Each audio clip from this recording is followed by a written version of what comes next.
And we are the authors of this great book, Carefree Gourmet. We are demonstrating today some recipes from our cocktail party. This is a great evening party. Want you to know that we tested all of our parties and with our friends and family, and this was the party that our friends loved the most. They wouldn't go home.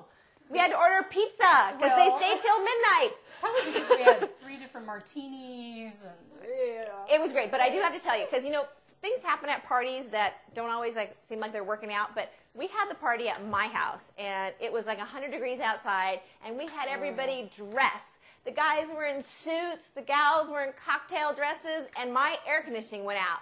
And it was hotter than heck. And we had the ovens going, and you know what, it didn't matter. That's what having a party. You have good friends together, you have a good time. It got cool in the evening, guys took off their jackets, girls just, you know. Took off. Well, they didn't take off anything. Okay. Well, they glowed, okay? Women glowing is a good thing. But we had a great time outside, and it was our best party. So today we're going to demonstrate our asparagus wraps. Now, this is a recipe that Pam pulled together. Okay, and oops, she's throwing lemons all over. Know. All right, so what you have to do with asparagus is you want to blanch this or steam this. And when you're preparing asparagus, by the way, these are kind of thick. But they're actually pretty good for this type of recipe because they hold up well. But normally, the thinner the asparagus, the more tender it is. But when you're making it, you want to make sure that you break off the hard part. So we've got a few of these. You know, you just break this bottom off. Throw this part away. It's hard. It's yucky. You can't chew it. It's like woody, and it tastes terrible. So we would steam these or blanch them. And when you do that, you throw them in hot water if you're going to blanch them, and then you have a bowl of cold water with ice in it sitting right there. And so as soon as they turn like bright green and you can stab them a bit with your fork, you put them in the cold water so they cool, and you stop the cooking immediately, and they retain this really cute.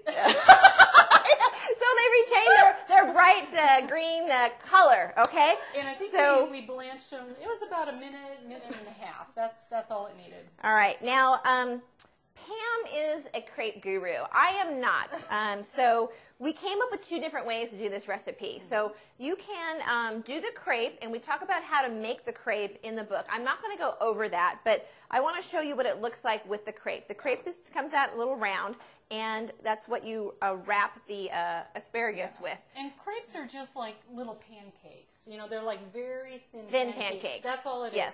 And these are savory crepes, so they have some white pepper and salt in them.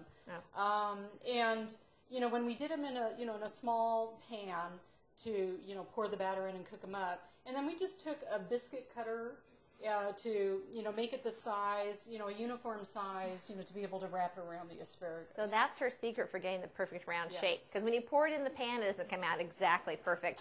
The other thing we did, and this is the shortcut that I like, is that you can wrap them in prosciutto. Now Pam went ahead and wrapped these together, so you've got the crepe and the ham, because prosciutto is like a ham.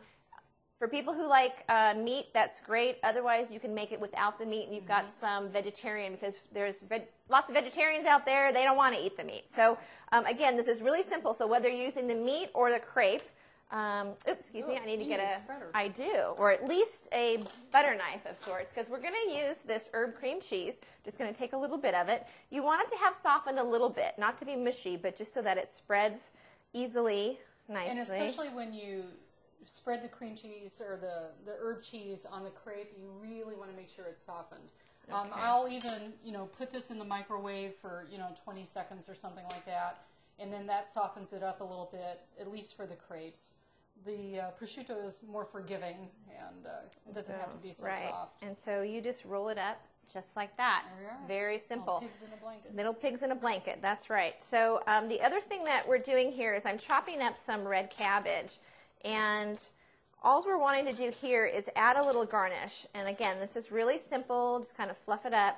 And all I'm going to do is I'm going to put it in the middle. Okay, we have this on a really pretty blue platter. Not sure if you can see that really well. And just like that, you put a little purple on there, adds a little color because the crepe is kind of a bland color, so you want to kind of spruce it up a little bit. You stick it on there, and there you go. You're all done. Now,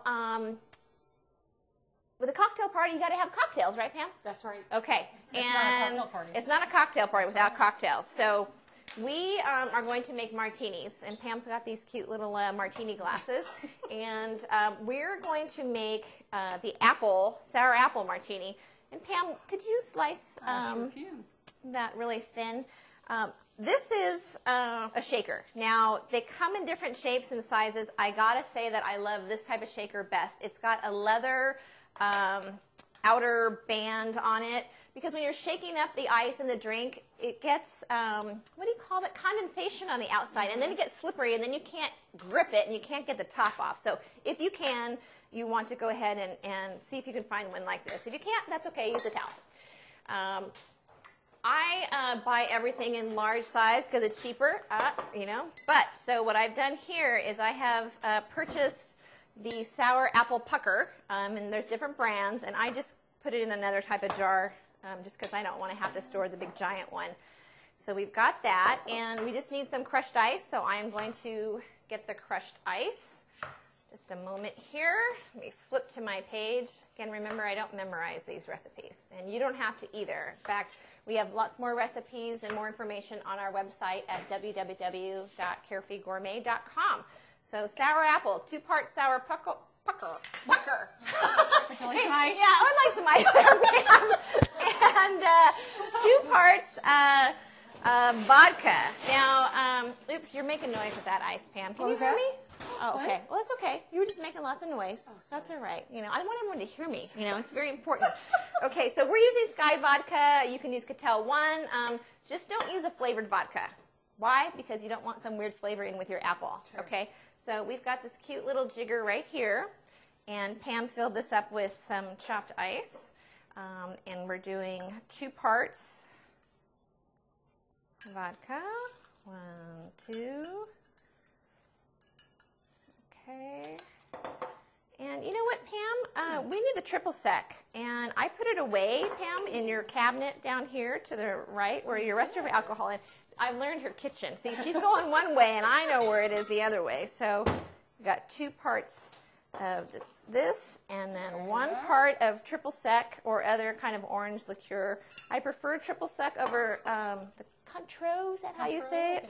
Because it just is a little bit sweeter. Make sure this is on really well. Now, when I shake this, I always shake it over the sink because you never know what's going to happen, but we don't have a shot over the sink. So I'm going to do it right here, and it flies all over. Oh, well, yeah. Okay. Now, they do make sugar coatings that you can coat the glass with, but I'm not going to do that today because, remember, we're carefree and easy, and it tastes wonderful without it. Well, all right, so Pam's going to taste that. Look, we're going to float. We're going to float a nice thin slice of the Granny Smith apple. Yes, nice and tart. Or you can, you know, put a nice little maraschino cherry at the bottom. Yeah, because the red is nice. Okay. How is it, Pam? I'm glad I got the first glass. Cheers. Very good, thank you. We are Andrea Olguin. And Pam Keatsman. And this is our cocktail party, and you can find more information at www.carefreegourmet.com. Cheers. Cheers.